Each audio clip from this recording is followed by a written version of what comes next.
मैंने सबकी सुनी और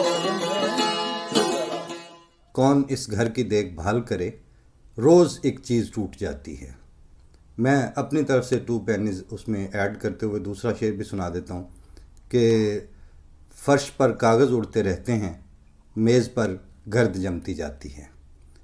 आज हमने राब्ता किया है पाकिस्तान में मुख्तार अहमद अली साहब, हमारे मुझे खुशी है ये बताते हुए कि हमारे दोस्त भी हैं और एक्स जो मुख्तलिफ हमारी मसरूफियत रही उसमें हमारे बॉस भी होते थे।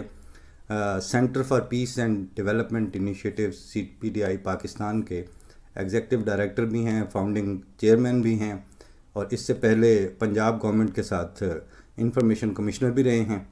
तो आज उन्होंने वक्त निकाला है हमारे प्रोग्राम के लिए। अस्सलाम वालेकुम जनाब मुख्तार साहब। वालेकुम सलाम। सर, आप कुछ मेरी ज़ुबानी सुन रहे थे, अब कुछ हमारे नाजरीन को ज़ाहिर है जो पाकिस्तान से बाहर हैं या पाकिस्तान में हैं, उनके दिल और समातें तो इसी पे ट्यून हुई होती हैं कि क्या हो रहा है। तो ये जो 3-4 दिन से हम भी देख रहे हैं और आप तो खैर वहाँ पे भुगत रहे हैं, तो हमें कुछ बताएं कि ये क्या हुआ है, इसमें हुआ क्या, सिलसिला क्या। भट्टी साहब, एक तो आपका बहुत शुक्रिया कि आपने मुझे इस मौजू पे बात करने का मौका फराहम किया है। हम सबके इल्म में है कि जानने का हक किसी भी इंसान का एक बुनियादी हक है सर। हम मार्केट में हूं या एक हुकूमत के शहरी के तौर पे, जानना हमारी बहुत एक बुनियादी जरूरत है। ठीक। जाने बगैर हम किसी भी फील्ड में कोई पहला कदम भी नहीं ले सकते। दुरुस्त। हमें साफ पानी चाहिए हो, हमें खाने पीने की चीजें चाहिए हों, हमें किसी हुकूमती इदारे में कोई काम दरपेश हो, उसके लिए वहां पे जाना हो, तो हमें सबसे पहले मालूमात चाहिए। अच्छा, फिर शहरी के तौर पे एक जमहूरी निजाम में हमारी जिम्मेदारी होती है कि हम अपनी हुकूमत पे नजर रखें और उसको जवाबदेह बनाएं। वो अच्छे काम कर रहे हो तो उनका भी हमें पता हो, हम उसकी सताइश करें, और अगर कहीं पे कमजोरी हो तो हम उसकी निशानदेही कर सकें। अच्छा, इसके लिए भी जरूरी है कि हमें मालूमात मिल रही हो। अच्छा, अगर मालूमात नहीं मिलती हैं तो ना ही हम बहैसियत कंज्यूमर मार्केट में अपने हकूक का तहफ़्फ़ुज़ कर सकते हैं, ना बहैसियत शहरी अपनी हुकूमत पे नजर रख सकते हैं और उसको अकाउंटेबल बना सकते हैं। ठीक। अब दुनिया में इस हक को एक बुनियादी हक के तौर पे तस्लीम किया जाता है। इस पे अक़वाम मुत्तहिदा की रेजोल्यूशंस मौजूद हैं, universal declaration on human rights में इसका तज़किरा है, international covenant on political rights इसकी बात करता है। अच्छा, पाकिस्तान के आइन में 2010 तक ये बुनियादी हक नहीं था। अच्छा। 2010 में जब 18वीं तरमीम पास हुई तो उसमें आर्टिकल 19A शामिल किया गया जी, और जानने के हक को बुनियादी हक बना दिया गया। ठीक। अच्छा, एक बहुत अहम डेवलपमेंट थी।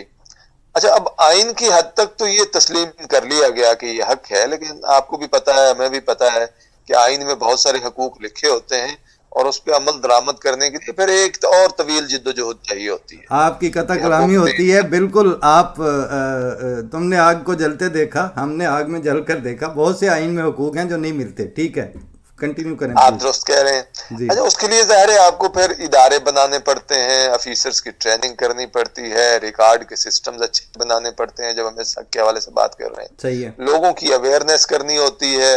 अच्छा, तो वो काम होने वाला होता है। अच्छा, पाकिस्तान में इस हवाले से कुछ पेशरफ्त तो हुई है। ठीक। पिछले 10-20 सालों में पंजाब में, खैबर पख्तूनख्वा में, सिंध में अब राइट टू इंफॉर्मेशन के अच्छे कवानीन मौजूद हैं। फेडरल लेवल पे भी बेहतरी लाई गई है। बलूचिस्तान में अभी तक ये कानून मौजूद नहीं है, वो पुराना कानून मौजूद है जो अच्छा नहीं है। फिर आजाद जम्मू एंड कश्मीर, गिलगित बल्तिस्तान, इन इलाकों में भी ये कवानीन मौजूद नहीं है। अच्छा, अब इस पे जो अमल दरामद की मुश्किलात हैं ना, वो पहले से मौजूद हैं। मतलब ब्यूरोक्रेसी जो है वो पंजाब में भी कानून तो अच्छा है, लेकिन अभी भी वो एटीट्यूड्स तो वो भी पुराने हैं।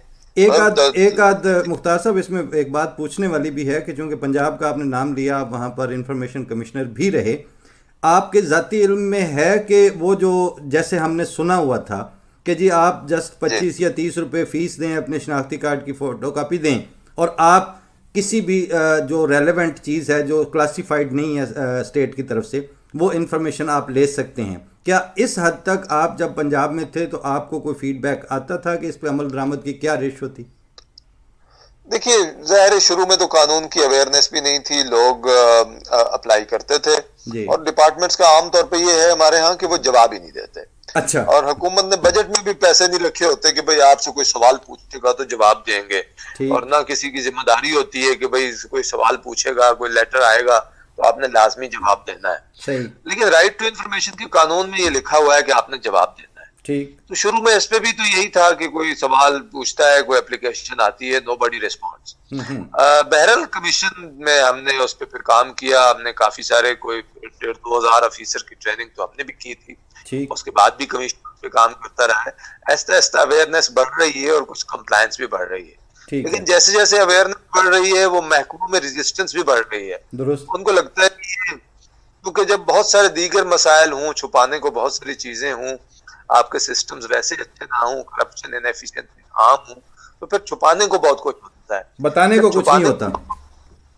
तो बताने को कम होता है। तो जब छुपाने को काफी कुछ हो तो फिर लोग पूरा जोर लगाते हैं कि ना ही दें।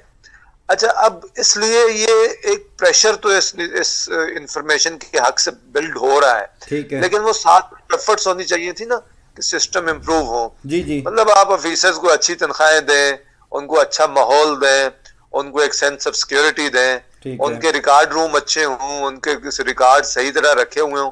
अभी तो ये भी प्रॉब्लम है कि मैंने अगर 4 साल पुरानी इंफॉर्मेशन मांग ली है तो हो सकता है हुकूमत के महकमे के पास वो फाइल ही ना मिले। सही है। अच्छा, ये भी हो सकता है कि किसी वजह से गुम कर दें, ये भी हो सकता है कि वो जेन्युइनली ना मिल रही हो। ठीक है।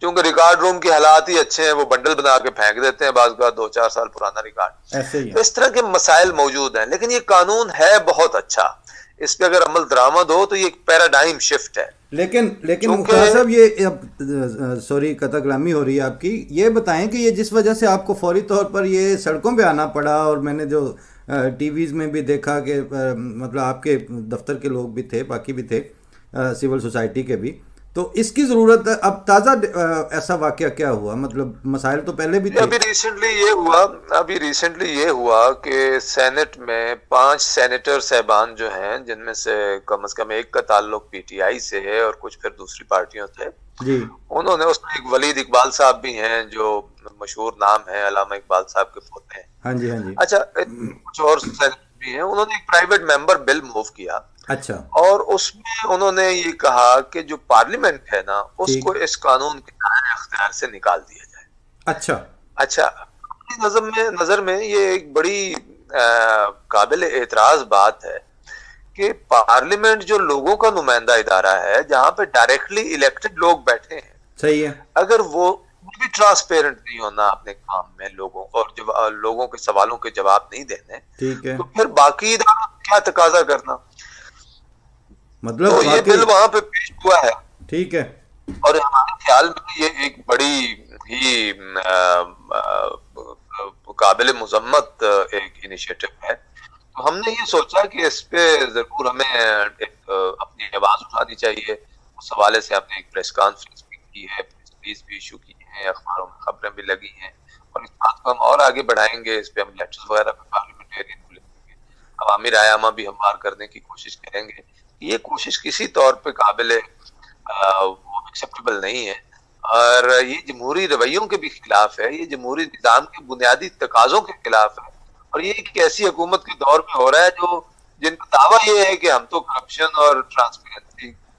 के खिलाफ है, ट्रांसपेरेंसी के हक में। मुख्तार साहब, ये गवर्नेंस एंड गुड गवर्नेंस तो बात की बात है, ट्रांसपेरेंसी एंड गवर्नेंस जो है उसका तो वैसे भी जनाजा निकला हुआ है।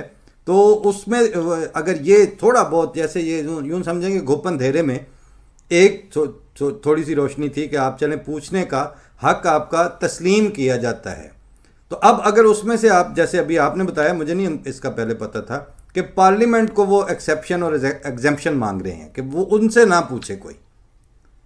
जी बिल्कुल, और उसकी बैकग्राउंड ये है कि मैंने ये एक इंफॉर्मेशन रिक्वेस्ट भेजी थी सेनेट के सेक्रेटेरिएट को, सेक्रेटरी साहब को, और जिसमें काफी बेजरर से सवाल थे। अच्छा। मैं सिंपली ये जानना चाहता था कि आपका टोटल स्टाफ कितना है, उसमें मर्द कितने हैं, औरतें कितनी हैं, कोई उसमें डिसेबल बंदे को भी आपने जॉब दी हुई है, क्योंकि देखिए इस हवाले से कोटाज हैं, और मैं जानना चाह रहा था कि उन पे अमल दरामद हो रहा है या नहीं, ये खवातीन की स्टाफ में नुमाइंदगी कैसी है, किस सतह पे है, ठीक है, और खास तौर पे फिर ये कि परमानेंट लोग कितने हैं, और आपके डेली वेज पे कितने हैं और कॉन्ट्रैक्ट पे कितने हैं, ये सवाल थे। अच्छा। तो उसके जवाब में उन्होंने, अब इसमें देखें क्या छुपाने को हो सकता है, लेकिन उन्होंने कहा जी नहीं ये तो हम नहीं देंगे।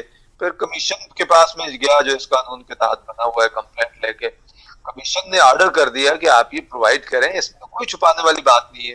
तो किसी की कोई जाती मालूमात नहीं मांग रहे, ये तो नंबर्स हैं, किसी के नाम भी नहीं पूछे हमने, हमने सिर्फ ये बताया कि कितने हैं, औरतें कितनी हैं, डिसेबल लोग कितने हैं, ग्रेड वाइज कौन से हैं। तो उस पर जनाब फिर पता नहीं सेक्रेटेरिएट ने कैसे ब्रीफ किया चेयरमैन साहब को, उन्होंने उस पर एक रूलिंग दे दी कि नहीं हम तो इसके दायरा इख्तियार में नहीं आते, जो रूलिंग मेरी नजर में गैर कानूनी थी, क्योंकि कानून को आप स्पीकर साहब की, चेयरमैन साहब की रूलिंग से तो कानून को कालादम करार नहीं दे सकते। ठीक। तो उसके बाद ये कोशिश हुई है, तो ये उसका पस मंजर है।